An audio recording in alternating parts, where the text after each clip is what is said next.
ఇక్కడ కోల్కతాలో జరిగినటువంటి విషయం కూడా ఎందుకు ఆ అమ్మాయి అంత దారుణంగా చంపేశారు చెప్పమని చెప్పండి. ప్రశ్నించడం వల్ల. ఏమని ప్రశ్నించింది? నీకు నాకు లేనటువంటి ధైర్యమో, ఎవ్వడికి లేనటువంటి ధైర్యం, ఒక మగాడికి లేని ధైర్యం, ఒక పోలీసు యంత్రాంగం అరికట్టలేనటువంటి ఆ యంత్రాంగంలో లేనటువంటి నిబద్ధత, నిజాయితీ, గుండె ధైర్యం ఒక ఆడపిల్లలో వచ్చింది. ఆ హాస్పిటల్లో జరిగేటటువంటి అకృత్యాలని క్వశ్చన్ చేసింది. ఏ అకృత్యాలు జరుగుతున్నాయి అక్కడ ఉన్నటువంటి ఆ ట్రైనీ డాక్టర్స్ తోటి అక్కడ ఒక సెక్స్ రాకెట్ నడుస్తుందని విన్నాం. మాదక ద్రవ్యాలు, మత్తు పదార్థాలు భయంకరంగా అక్కడ బిజినెస్ జరుగుతుందని విన్నాం. ఆ బిజినెస్ని ఆ అమ్మాయి ఎప్పటికప్పుడు కూడా అక్కడ జరిగేటటువంటి వాటిని క్వశ్చన్ చేసింది. ఎందుకు క్వశ్చన్ చేసింది మాస్టర్? ఎందుకు క్వశ్చన్ చేసింది? నేను మనిషిని, ఈ అకృత్యం నా చుట్టూ జరగకూడదు, నేను ఒక వైద్యం చేసేటటువంటి వైద్యురాలిని, సమాజంలో ఇలాంటివి జరగకూడదు అని సామాజిక బాధ్యత. అమ్మాయిలో ఉన్నదేంటి? సామాజిక బాధ్యత. నిజంగా చెప్తున్నాను, ఆ వైద్యురాలు కాబట్టి ఆమె ఆలోచించింది ఇది మానసిక రుగ్మతలు, ఇవన్నీ కూడాను శారీరక రుగ్మతలు, మానసిక రుగ్మతలు రెండూ కలిస్తే ఇవాళ అమ్మాయికి జరిగినటువంటి చర్య ప్రతి ఇంట్లోనూ, ప్రతి ఒక్క ఒంట్లోకి వచ్చి చేరుతుందని అమ్మాయి ఆందోళన చెందింది కాబట్టి ప్రతిదానికి ఖండించింది, ప్రతిదాన్ని ప్రశ్నించింది.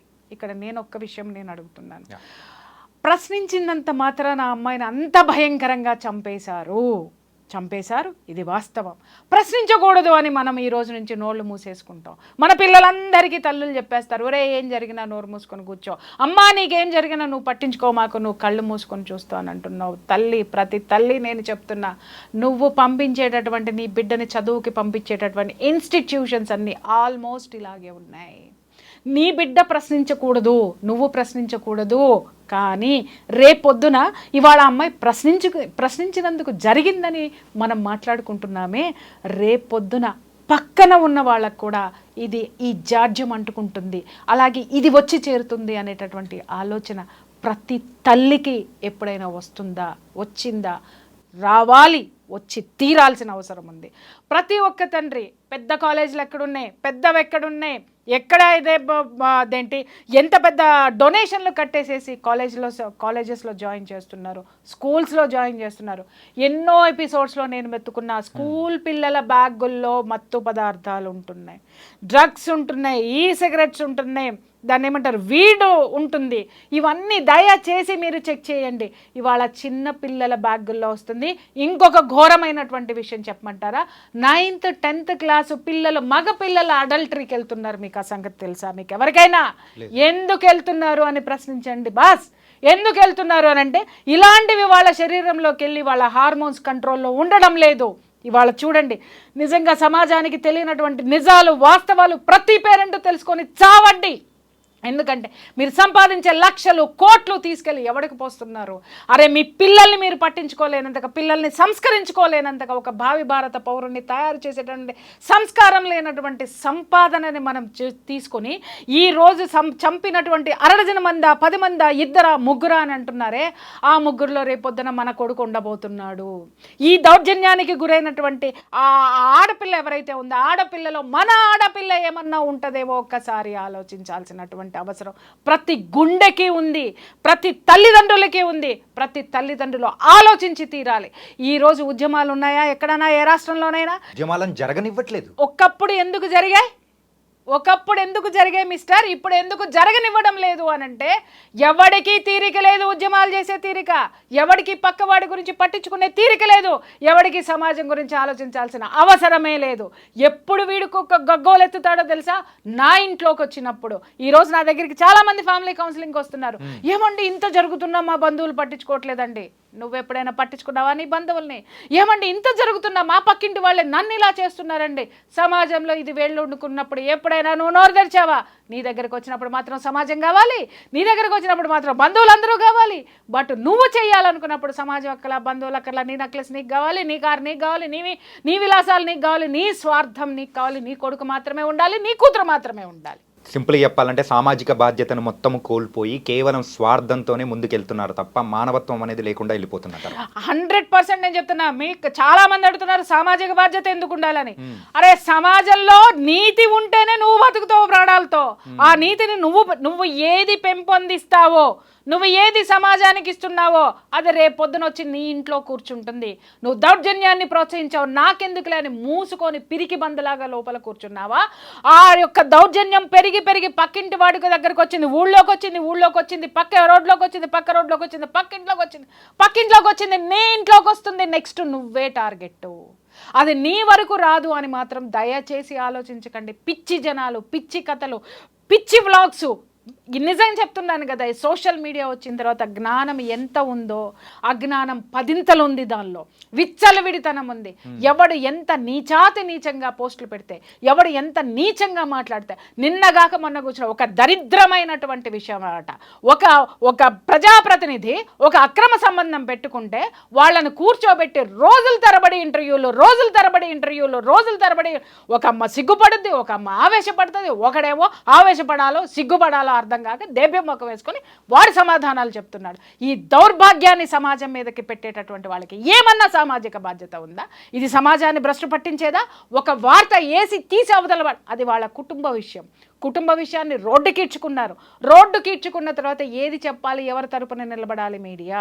సమాజంలో ఇది ఎలాంటి దౌర్భాగ్యమైనటువంటి సిచ్యుయేషన్స్ తీసుకెళ్తుంది, కుటుంబ బంధాలని ఎలా విచ్ఛిన్నం చేస్తుందని మాట్లాడుకోవడం మానేసి అలా మాట్లాడారా, మీరు ఏం పాట పాడారు, మీరు ఏ కన్ను గీటారు, మీరు ఎక్కడ పట్టుకున్నారు, మీరు పడుకున్నారా లేదా, ఇంత నీచమైనటువంటివి మాటలు మాట్లాడుకుంటూ ఇదే ధోరణిని పెంచుకుంటూ పోతున్నారంటే ఇవే జరుగుతాయి మిస్టర్.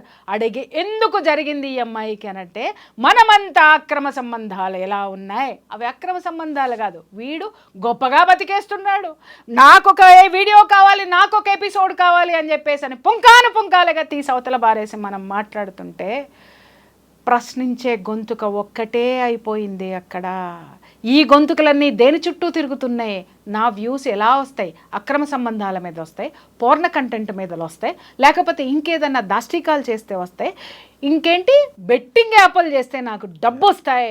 ఇలాంటి అరాచకాలు పెంపొందిస్తుంటే బెట్టింగ్ యాప్లు ప్రమోట్ చేసే వాళ్ళని కూడా స్టూడియోల్లో కూర్చోబెట్టి హీరోలుగా చూపించినంత కాలం, ఈ దౌర్భాగ్యం నడిచినంత కాలం ఆ బెట్టింగ్లో వచ్చేటటువంటి మనీ ఎక్కడికి వెళ్తుంది బాస్? ఎవరి చేతుల్లోకి వెళ్తుంది? ఎవరు నడుపుతున్నారు దాన్ని నిలబెట్టుకోవడానికి అక్కడ ఎన్ని దౌర్జన్యాలు ఉన్నాయి. దాన్ని కంట్రోల్ చేయట్లేదు ప్రభుత్వం. ఎందుకు కంట్రోల్ చేయట్లేదు? ఇవన్నీ కూడా ఒకదానికొకటి ప్రపంచం మొత్తం డబ్బు వెనక పడుతుంది. ఎవ్వరూ కూడా ఆ అమ్మాయి వెనక లేరు. చట్టం లేదు, కేవలం న్యాయస్థానం మాత్రమే ఉంది. అక్కడ కూడా నిజంగా చెప్తున్నాను, ఆ జస్టిస్కి నిజంగా చేతులెత్తి మొక్కాలి. ఆ ధర్మాసనంలో వాళ్ళు సుమోటోగా కేసు తీసుకొని ముందుకు నడిపించడం వల్ల హైకోర్టు జడ్జి నిజంగా 10 కాలాల పాటు ఇంకా ఆయన ఎన్నిటినో ఈ యొక్క సామాజిక రుగ్మతల్ని రూపుమాపడానికి ఇంకా ఇలాంటి వాళ్ళు ముందుకు రావాలి. ఆ ఒక్క దీని వల్లనే ఆ సంఘటన బయటకు వచ్చింది కాబట్టి ఇవాళ మన గొంతుకలు మాట్లాడుతున్నాయి. లేదు అనంటే ఎవ్వడికి పట్టనటువంటి విషయము చాలామంది చూస్తున్నాను నేను. ఇది చాలా ఘోరం, వాడికి ఎలాంటి శిక్ష పడుతుంది, ఏమవుతుంది, వాడు బయటికి రాడు, వాడు అలా చేస్తాడు. ఎందుకు అనంటే ఇక్కడ అమ్మాయికి అన్యాయం జరిగిందని మాత్రమే స్లోగన్ ఉంది కాబట్టి వాడికి శిక్ష పడుతుంది. ఎన్ని సంవత్సరాలు శిక్ష పడుతుంది, వాడికి బెయిలే రాకూడదు అని మాట్లాడుతున్నారు. అయ్యల్లారా అమ్మల్లారా, ఎంతమంది ఇలాంటి కేసులు వస్తే బెయిల్ ఇవ్వడానికి ముందుకొస్తున్నారు మీరు? నేను అడిగాను అనుకోండి, అది మా ప్రొఫెషన్ అంటారు, కాదని అనట్లా. నీ సామాజిక బాధ్యత ఏది? ఈరోజు మీరు ఇలాంటి వాళ్ళకి బెయిల్ ఇప్పించి రోడ్ల మీద వదిలేయబట్టి కాదా ఈరోజు ఒక ఆడపిల్ల అతి క్రూరంగా, అతి నీచంగా, అతి హేయంగా బలైపోయింది ఈ సమాజంలో? మీకు బాధ్యత లేదా? న్యాయాన్ని కాపాడాల్సిన బాధ్యత లేదా? దుర్మార్గాన్ని అడ్డుకోవాల్సినటువంటి బాధ్యత లేదా? ఈ యొక్క చట్టంలో ఉన్నటువంటి ఈ వెసులుబాటులు, ఈ లొసుగుల వల్లనే కదా ఈరోజు జరిగింది. ఎంతో ఉంది, కానీ ఒక్కడో ఇద్దరో మాత్రమే ఎందుకు బయటకు వచ్చారు? చట్టం కల్పించినటువంటి ఈ యొక్క వెసులుబాటు కాదా వాడు తప్పించుకోవడానికి? లొసుగులు కాదా వాడు తప్పించుకోవడానికి? ఆ లొసుగుల్ని సమాజానికి 1కి 10 సార్లు చెప్పేటటువంటి సోకాల్డ్ వాళ్ళు కాదా? చెప్పండి. కాపాడాల్సినటువంటి వాళ్ళు ఎటువైపు వాదన మనకి ఉండాలి? నేను ఇక్కడ ఎవరిని కించపరచడం లేదండి, మనోవేదనతోటి చెప్తున్నాను. ఏది డ్రగ్ ప్లడ్లర్స్ ఉన్నారు, వాళ్ళకి బెయిల్స్ ఇవ్వడంలో నంబర్ 1. ఆయన అడిగాను నేను, ఎందుకండి మీరు ఇలా వీళ్ళకి ఎందుకు ఇలా చేస్తున్నారు, ఇది మళ్ళీ సమాజంలోకి వీళ్ళని తీసుకురావడం వల్ల వాడు ఊరుకోడు, మళ్ళీ ఇదే బిజినెస్ చేస్తాడు, సమాజానికి చేటు కాదా, సమాజానికి మీరు చేస్తున్నటువంటి ఒక మైనస్ కాదా అని చెప్పేసి నేను అడిగితే ఎంత చక్కటి సమాధానం చెప్పారో, నవ్వాలో ఏడవాలో నాకు అర్థం కాలేదు. ఏంటి అని అంటే, మనం ఇవ్వకపోతే ఇంకొకళ్ళు ఇస్తారండి. ఏం సమాధానం చెప్పాలి చెప్పండి? సామాజిక బాధ్యత, న్యాయం వైపు ఉంచండి. ప్రతి ఒక్కడి వైపు న్యాయం ఉండాలి, కానీ మీకంటూ న్యాయం ఉండద్దా, మనస్సాక్షి ఉండద్దా? ప్రొఫెషన్ అని పట్టుకుపోతుంటే ఇవాళ డ్రగ్ అమ్మేటోడు కూడా ఒక పెద్ద ప్రొఫెషనలిస్ట్. వాడిని ఎందుకు మీరు తప్పు పడుతున్నారు? వాడికి శిక్ష పడుతుందని ఎందుకు చెప్తున్నారు? మరి వాడిని బయటికి తీసుకొచ్చే వాళ్ళు ఎవరు? వాళ్ళని కాపాడే రాజకీయ పార్టీలు, రాజకీయ నాయకులు. ఇవాళ మొత్తం అంతా కూడా కోల్కతాలో ఏం జరుగుతుంది, అసలు ఎంత పెద్ద డ్రామా జరుగుతుందంటే, ద గ్రేట్ మమతా బెనర్జీ గారు, ఆవిడే హోంమంత్రి, ఆవిడే చీఫ్ మినిస్టర్, హోంమంత్రి, వైద్య శాఖ మంత్రి, ఆవిడ అదంటే ఒక సామెత ఉంది, ఉల్టా చోర్ కొత్వాల్కో డాటే అని. దొంగ పోలీసుని దొంగ అని చెప్పేసి అని వెనకబడి కొట్టినాడంట. ఆ విధంగా ఏమైపోయిందంటే, ఈవిడ ముఖ్యమంత్రి సీట్లో కూర్చుంటేనో, లేకపోతే హోమ్ మినిస్టర్ సీట్లో కూర్చుంటానో, ఆరోగ్య శాఖ మంత్రి సీట్లో కూర్చుంటేనో, ఎక్కడ ఈ విషయం మీద చర్యలు తీసుకోవాల్సి వస్తుందో, పొరపాటున న్యాయం చేయాల్సి వస్తుందో అనేది ఆ కుర్చీ గబక్కన దిగేసి రోడ్డు మీద పడిపోయి ఆవిడ ఉద్యమాలు చేస్తుంది. నాకు అర్థం కాక అడుగుతాను, మిస్టర్ దీదీ, కోల్కతా ఖాళీ అని పిలిపించుకున్నావు, కానీ కాగితపు ఖాళీ. నేను చెప్తున్నాను, నలుపు రంగు పూసుకున్నటువంటి అనైతికమైనటువంటి ఆ యొక్క పరిపాలన, అవినీతి పరిపాలన పూసుకున్నటువంటి, నలుపు రంగు పూసుకున్నటువంటి మనిషిగా ఈరోజు నువ్వు కనిపిస్తున్నావు జనాలందరికీ కూడా. రోడ్డు మీదకి ఎందుకు వస్తావు? చట్టం చేసేది నువ్వు, చట్ట సభలో నువ్వు ఉన్నావు, చట్ట సభకి ప్రాతినిధ్యం వహిస్తున్నటువంటి ముఖ్యమంత్రివి, రాష్ట్రాన్ని నువ్వు తలుచుకుంటే నువ్వు ఒక హోమ్ మినిస్టర్కి అత్యవసరమైనటువంటి చర్యలు తీసుకునేటటువంటి స్పెషల్ ఇవి ఉంటాయి, రైట్స్ ఉంటాయి. అసలు అవన్నీ ఎక్కడికి పోయినాయి? అవన్నీ వదిలేసేసి ఎంత తెలివిగా ఆవిడ రోడ్డు మీదకి వచ్చేసేసి ఎవరిని కాపాడుతుంది మిస్టర్? అండ్ ఇంకొక విషయం కూడా చెప్పాలి, ఎవరిని కాపాడుతుంది? ఇక్కడ నేరస్తుల్ని కాపాడడానికి సాక్షాత్తు ముఖ్యమంత్రి రోడ్డు మీదకి వచ్చి న్యాయం జరగాలి. అరే నువ్వే తల్లి న్యాయం చేయాల్సింది. కాల్చవతల పారేస్తావో, ఉరిశిక్ష వేస్తావో, న్యాయస్థానాలకి రిక్వెస్ట్ చేస్తావో, ఏం చేస్తావో చేయవలసినటువంటి నువ్వు ఎంత నిస్సిగ్గుగా ఆవిడ చర్యలు ఉన్నాయంటే, ఒక ఆడదయ్యి ఉండి నిజంగా సిగ్గుపడుతున్నాను నేనైతే మాత్రం. ఆవిడకి నిజంగా బంధం విలువ తెలియదా? లేకపోతే ఆవిడ తల్లి మాతృత్వం యొక్క విలువ ఆవిడకి తెలియదా? ఆవిడ అసలు ఒక ఆడదేనా అని నేను అడుగుతున్నాను. ఎందుకంటే ఎంతటి ఆడదానిలోనైనా ఒక మాతృత్వం అనేది ఉంటుంది. ఆ మాతృత్వపు ఛాయల్ని కూడా చంపుకొని తిరుగుతున్నటువంటి ఇలాంటి కోహనా మేధావులన్నీ పిలువబడేటటువంటి వీళ్ళని, పరిపాలకుల్ని మనం ఏమందామయ్యా? అండ్ ఇంకొకటి ఏంటంటే, సో మీరు ఇందాక రాజకీయ యాంగిల్ వరకు మీరు మాట్లాడారు కాబట్టి ఒకటి అడుగుతున్నా మేడం. ఇప్పుడు ఎప్పుడైతే ఇష్యూ అనేది కూడా, సో కోల్కతా వరకు ఆ పోలీసుల వరకు ఉన్న చర్యలు ఆ టైంలలో కూడా ఇంత హైప్ అనేది రాలేదు. ఎప్పుడైతే న్యాయస్థానం అనేది కూడా సిబిఐ వాళ్ళకి ఇచ్చిందో, దానిలో కొత్త వెలుగులు అనేది కూడా వస్తున్నాయి. అప్పుడు మీరు అన్నట్టు దీదీ అనేది కూడా వచ్చి ప్రొటెస్ట్ చేయడం అనేది కూడా మొదలుపెట్టింది. ఇలాంటి ప్రొటెస్ట్ నీట్గా శాంతియుతంగా జరుగుతున్న టైంలో ఆర్జే కర్ మరి ఆ హాస్పిటల్ ముందు చేస్తున్న ఆ జూనియర్ డాక్టర్లు కానీ సపోర్ట్ చేస్తున్న వాళ్ళ మీద సమ్ పర్సన్స్ ఎవరెవరో వచ్చి రిటర్న్లో దాడి చేయడం ఏంటి మేడం ఇది? నేను ఇక్కడ ఇందాకే చెప్పా, ఎవరు హోమ్ మినిస్టర్ ఎవరు, ముఖ్యమంత్రి ఎవరు, హోమ్ మినిస్టర్ ఎవరు, ఆరోగ్య శాఖ మంత్రి ఎవరు? ఇక్కడ ఈ కేసుకి సంబంధించినటువంటి 3 కీలకమైనటువంటి శాఖలు ఆవిడ దగ్గరే ఉన్నాయి. అకృత్యాలు జరుగుతున్నది మొత్తం ఈ డ్రగ్స్ అమ్ముతున్నటువంటిది, ట్రాఫికింగ్ జరుగుతున్నటువంటిది, శాంతి భద్రతలకు సంబంధించినటువంటి అనైతికమైనటువంటి చర్యలు, ఇక్కడ శాంతి భద్రతల లోపం ఎక్కడ జరుగుతుంది? ఒక ఆసుపత్రిలో జరుగుతుంది. ఈ రెండిటిని మీద చర్యలు తీసుకోవాల్సిన పొజిషన్ ఎవరిది? ముఖ్యమంత్రిది. ఈ 3 ఆవిడే. కాబట్టి ఆవిడ ఏం చేస్తుంది, అక్కడ ఉన్నటువంటి ఉన్నటువంటి ఏవైతే ఇవి ఉన్నాయో సాక్ష్యాధారాలు ఏవైతే ఉన్నాయో వాటిని నాశనం చేయడం, ఆవిడ రాష్ట్రాన్ని నాశనం పట్టించిందండి. సాక్ష్యాలని నాశనం చేయడం ఆవిడకు ఒక లెక్క, భ్రష్టు పట్టించి అవతల పారేసింది. రేపొద్దున దేశానికి పట్టిన అతి దరిద్రమైనటువంటి లీడర్ ఎవరైనా ఉన్నారు అని అంటే ఈవిడొక్కటేనేమో. ఒక ఆడదానిగా నేను ఇన్ని మాట్లాడడం నిజంగా చెప్తున్నాను, సిగ్గుపడుతున్నాను. నేను ఒకటే మాట్లాడుతున్నా, అనొచ్చు ఆడదానివై ఉండి ఇట్లా మాట్లాడతామని. కేవలం నేను ఒకసారి నైటీల గురించి మాట్లాడినందుకు అబ్బో ఆడవాళ్ళందరూ నా మీద విపరీతంగా దాడి చేసేశారు. మరి నేను ఆడదాన్ని కాదా? నేనేం మాట్లాడాను? అందంగా ఉండండి అమ్మా ఇలా ఎందుకుంటున్నారని మాట్లాడినందుకు మీకు కోపం వచ్చిందే. మరి ఒక ఆడపిల్లని కాళ్ళు విరిచి కళ్ళు పీకి ఈ విధంగా ఎముకలు విరగొట్టి నుజ్జు చేసి ఇంత నీచమైనటువంటి చర్యకి పాల్పడడానికి, అక్కడ అకృత్యాలు అన్నీ జరగడానికి, అంత ఘోరమైన చర్య జరగడానికి నీళ్లు పోసి మొక్కని ఒక వటవృక్షంలో పెంచినది కూడా ఒక ఆడదే. ఆడదాన్ని వీళ్ళందరూ ఏం చేస్తున్నారని నేను అడుగుతున్నాను ఫస్ట్.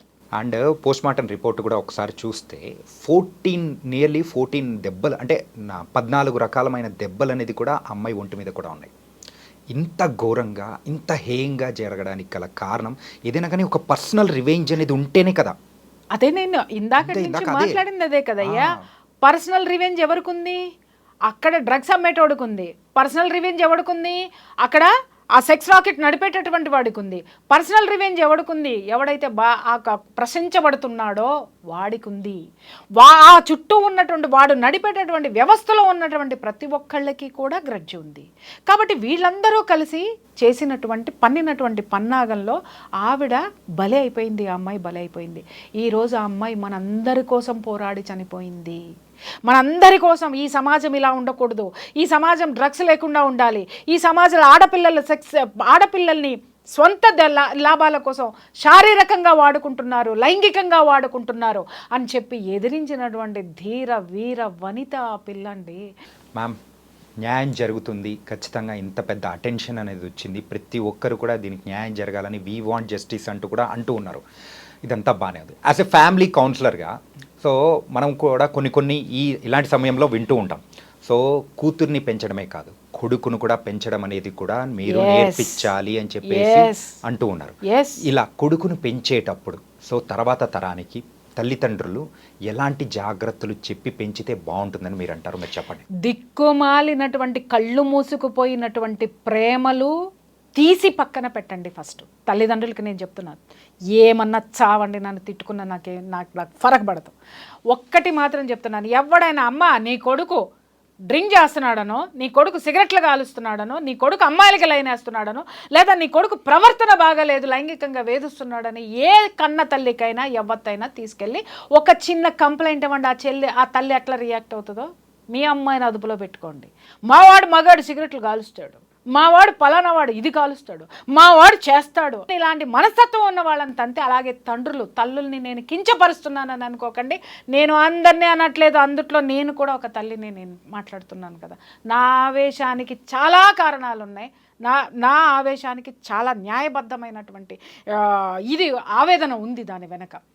తండ్రులు ఉన్నారు, వాడు ఒక్కొక్కడు చెప్తున్న మదమెక్కిన తండ్రులు ఎంతమంది ఉన్నారంటే, కొడుకు తిరగడానికి డబ్బులు ఇస్తాడు, కొడుకు డ్రగ్స్కు బానిస అవుతున్నాడన్నా కూడా వాడిని తీసుకెళ్ళి 4 రోజులు రీహాబిటేషన్లో పెడతాడు, మళ్ళీ డబ్బిచ్చి మళ్ళీ పంపిస్తాడు.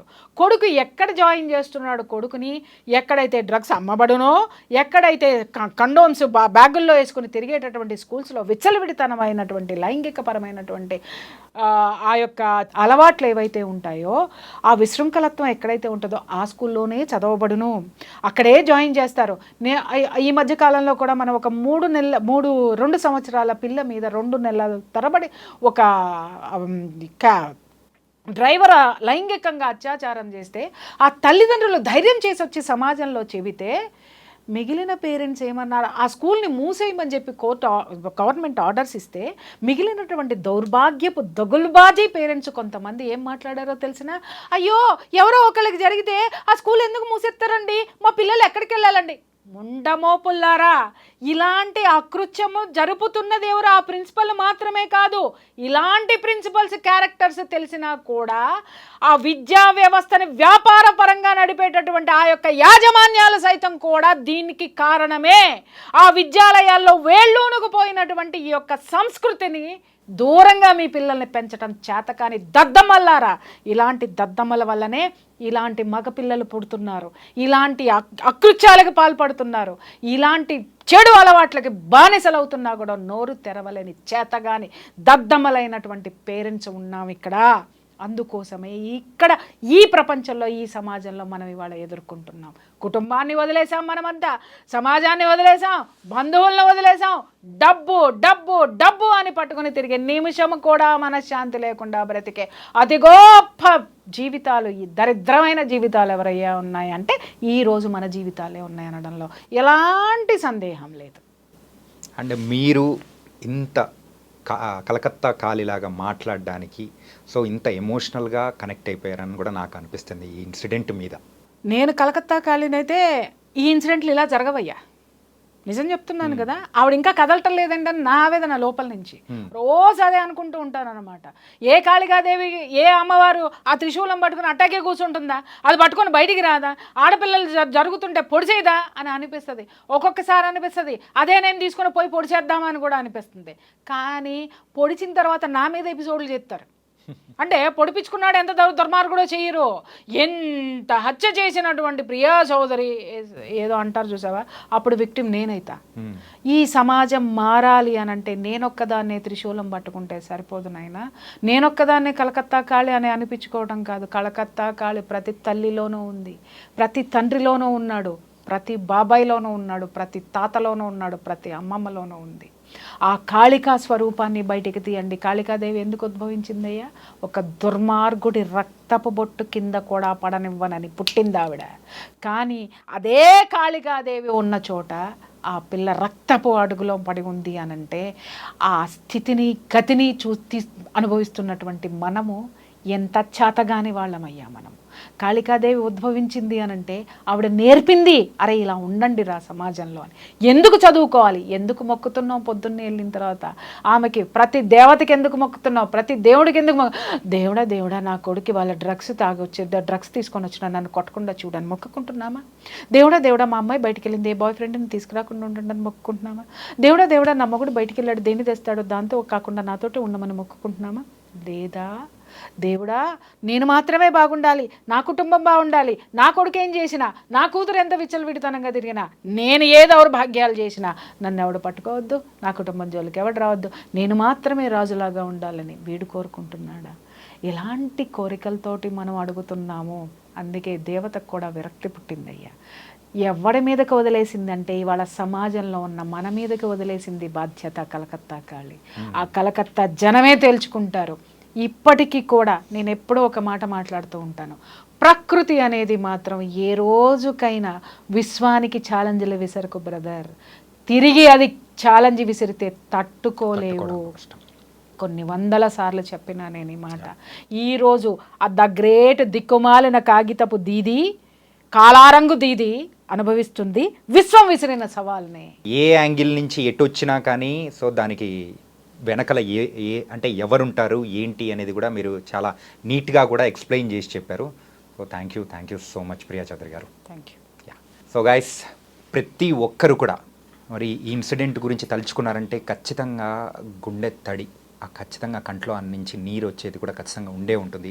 అయ్యో అనుకున్న క్షణాలు కూడా మనకు ఉండే ఉంటాయి. కాబట్టి ఇలాంటివి మన ఇంటి వరకు కూడా రాకూడదు అని అనుకుంటే మనం కూడా సామాజిక బాధ్యతతో ఏదైనా కానీ తప్పులు జరుగుతున్నాయంటే ప్రశ్నించే అవకాశం అనేది కూడా మీరు తీసుకొని దాన్ని ప్రశ్నించారంటే మనం ముందుకి జాగ్రత్తగా వెళ్ళొచ్చు. భవిష్యత్ తరాలని కూడా మనం హ్యాపీగా ఉంచవచ్చు.